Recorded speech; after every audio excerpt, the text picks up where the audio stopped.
E3G, we're a think tank. We're based in Brussels, but not only, also in London and in Rome, Berlin, Washington.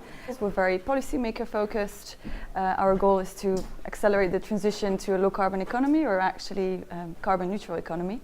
And this is a really good opportunity for us to connect with researchers and the research that they're producing, like the high quality research, and make sure that this is better reflected in, well, policies really, because the social aspects of the transition will be absolutely essential. Understanding it and making sure this is mainstream in everything the EU does in terms of research is essential to make these transitions happen and make them successful.